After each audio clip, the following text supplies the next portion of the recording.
Well, I was majoring in history and political science, and then I met this guy. And in college? Yes. At Northeastern? No, I was at OU. Oh, okay. And I met him.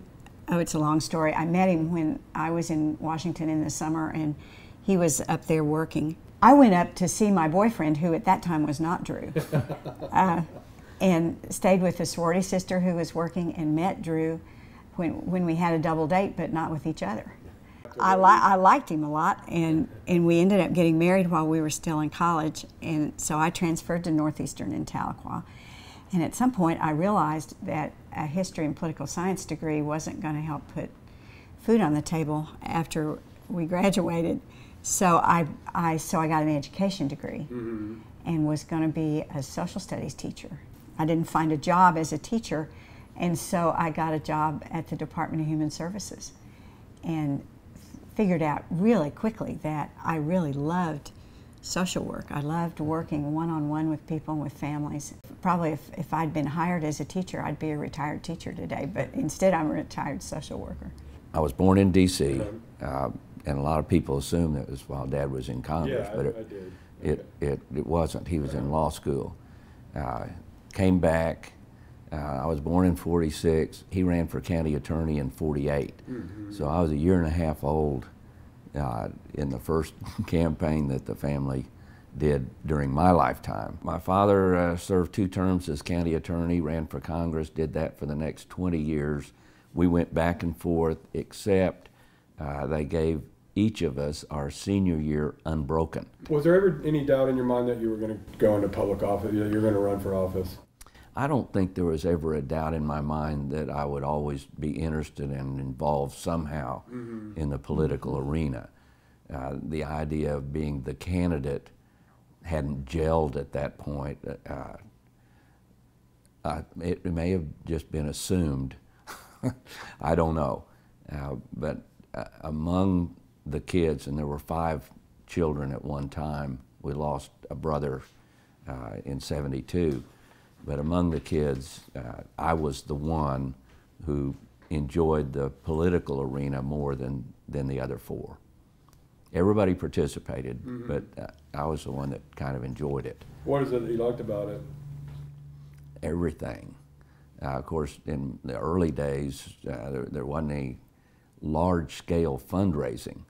My first race for state representative would raise money with a garage sale and a car wash. You know, it wasn't that big a deal.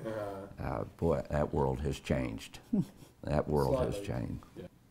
So I was a debater, debated in junior high school and high school, and was offered a debate scholarship to Northeastern and took that. And when I started at Northeastern, I was really thinking that I would go to Northeastern for 2 years and then transfer to either OU or OSU.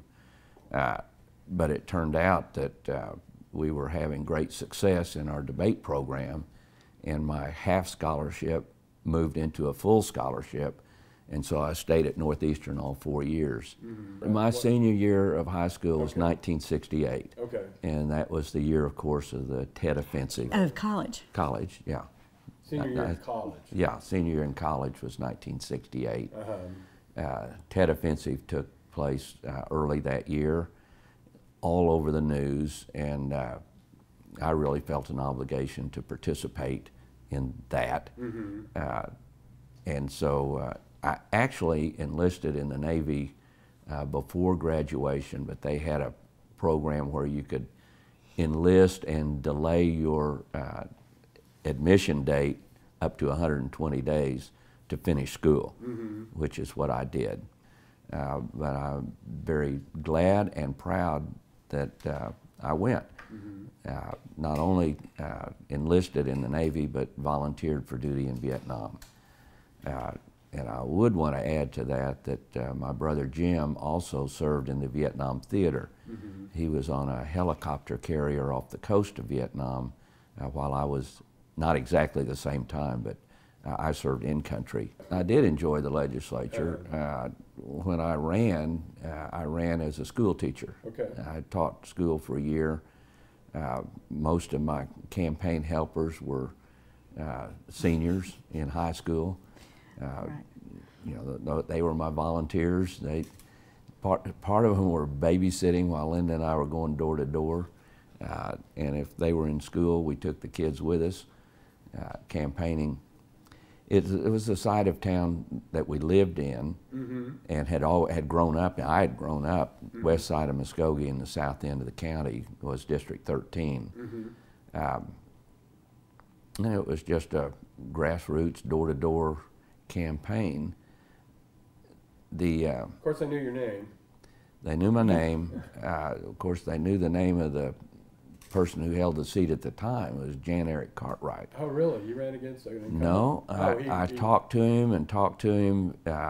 You know, I was interested in running for that seat, but would not have run against Jan Eric. But he didn't make up his mind. And I finally told him, I got to know, you know, I got to get up and go. If you're going to run again, tell me. And he said, I don't know. And so filing time, I filed. And we actually got a call the third day of filing, about 4 o'clock in the afternoon, that Cartwright was up there with filing papers.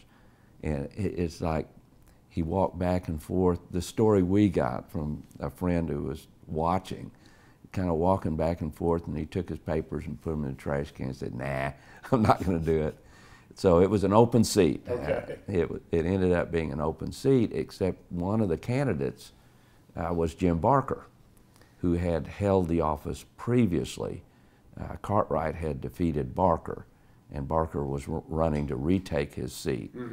So I was in a 4-person race, me and Jim Barker and Jackie Shelton, who was County Commissioner Fred Shelton's brother, and president of the Lions Club named John Rogers, which is always a dangerous name. And famous name. Rogers. Yeah, John Rogers.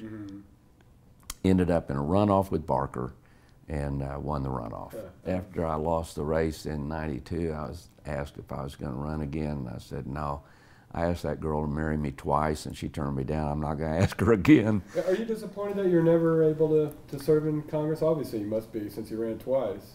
Not in retrospect, because I think things turned out pretty well. I did not run again in '94. I ran for Attorney General.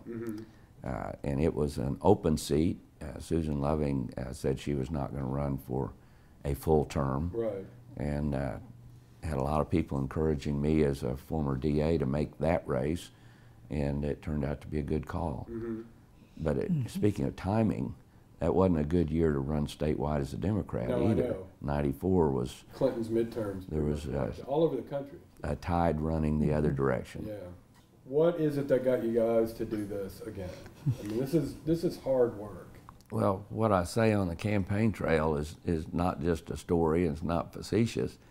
We were reading the front page of the paper every day with another horrible story about what was happening in Oklahoma. All accurate.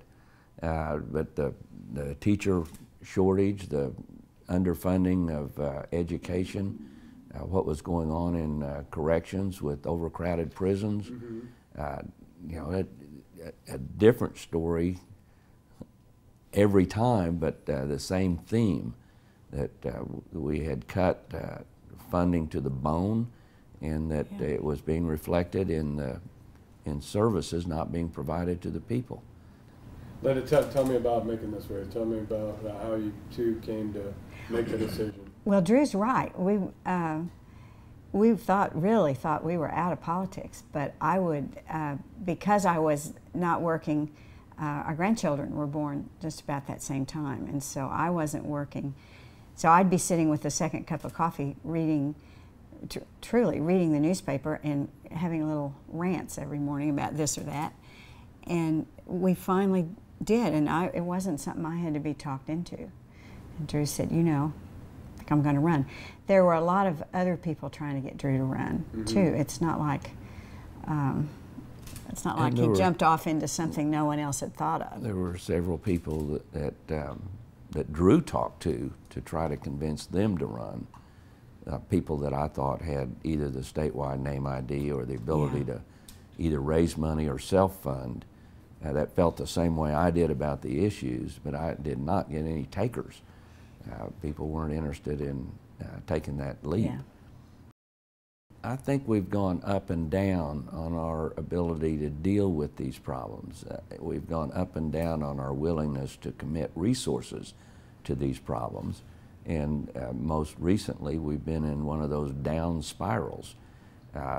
So it's a long time since Henry Bellman and a Democratic legislature, in a bipartisan way, passed House Bill 1017, funding education.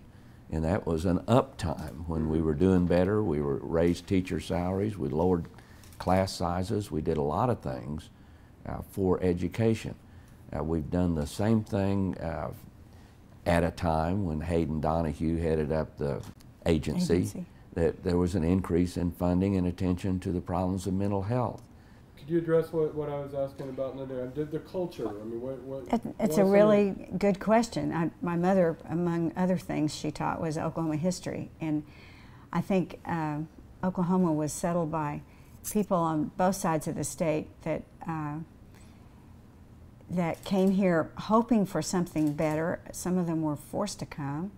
Some of them struck out to this place thinking there'd be something better, and very independent, very resourceful in themselves, and very quick to help their neighbors and the people around them, and very good-hearted, and a depth of charity and caring for others, but a real reluctance to put much faith or hope or investment really in public efforts to help other people. And yet the kind of taking the casserole over to the neighbor when someone has died, that kind of goodwill isn't enough to cover the needs of the people in Oklahoma that are trying to get ahead. And we're not very good at, I think, maybe translating that caring that we have into